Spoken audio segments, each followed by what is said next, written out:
Olá todo mundo, tudo jóia?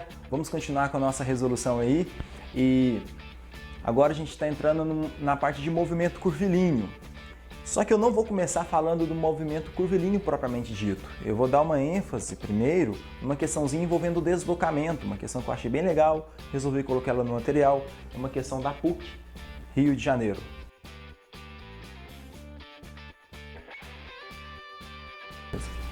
O principal motivo de eu ter colocado essa questão no material é para enfatizar que o deslocamento é uma grandeza vetorial, e a questão pede o deslocamento. Eu desenhei a rosa dos ventos aqui, ó, e foi falado que o veleiro ele saiu 70 km em direção a leste, aí depois ele virou e foi 100 km em direção a nordeste.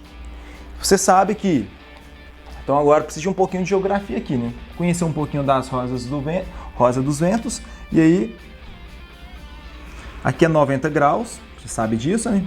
E aqui, ó, do norte pro leste, eu tenho o quê? Metade, 45 graus aqui. Aqui é 45 graus e aqui, ó, é 45 graus também, ó. Vou ficar mais bonitinho aqui, ó.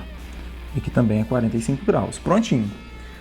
Então tem que saber que o nordeste, ele tá exatamente entre o leste e o norte. Então fica aqui, ó, nessa região. Aí percebam que o ângulo que é formado aqui, ó, então o principal lance é para você ver que esse ângulo formado aqui, ó, é o ângulo de 90 mais 45, 135 graus. Isso aqui é um ângulo de 135 graus. Se quiser saber a distância, seria muito fácil. Distância é o caminho percorrido, distância é uma grandeza escalar, basta eu fazer a soma, 70 mais 100, 170, mas não pediu a distância, pediu o deslocamento. Se quer saber o deslocamento, o que nós vamos precisar de fazer? Vamos fazer isso aqui, ó. Traçar uma reta que liga o ponto inicial até o ponto final. Isso aqui é o deslocamento. Vou chamar o deslocamento de D. Isso aqui é o deslocamento. Um pouquinho torto aqui, mas está valendo. Aí como é que eu vou fazer isso aqui? Aí vamos usar o quê? A matemática, a geometria. Lembra da lei dos cossenos? Toda vez que eu tenho dois lados e um ângulo, eu uso a lei dos cossenos. Perceba que eu tenho esse lado e tenho esse ângulo aqui, ó. Usando a lei dos cossenos, eu consigo achar esse segmento de reta.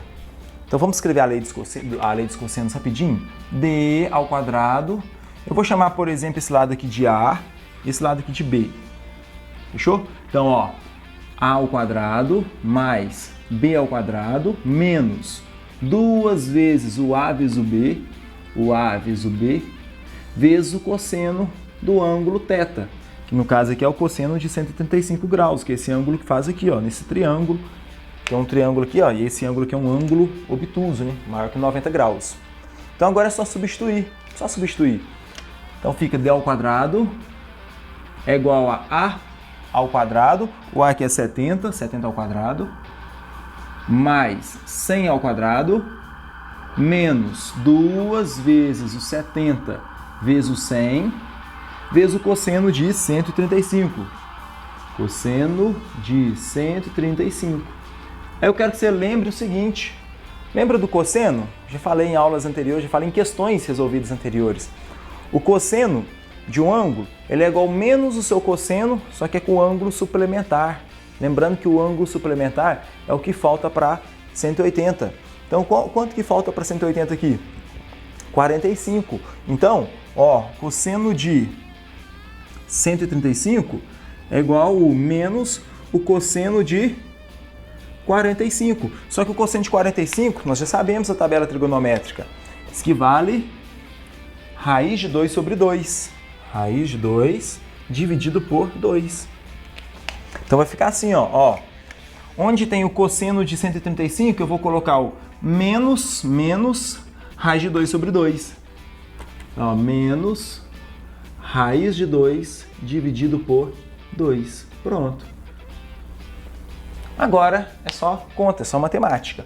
Então vamos lá, ó, D ao quadrado é igual a 70 ao quadrado, vai ficar 4.900 mais 10.000, que é 100 ao quadrado é igual a 10.000. Vai ficar aqui, ó, menos vezes menos, mais esse 2 corta com esse 2, vai ficar 70 vezes 100, 7.000 vezes raiz de 2. 7.000 vezes raiz de 2. Só que foi falado que é para considerar raiz de 2 é para considerar a raiz de 2, igual a 1,4, está no enunciado aí.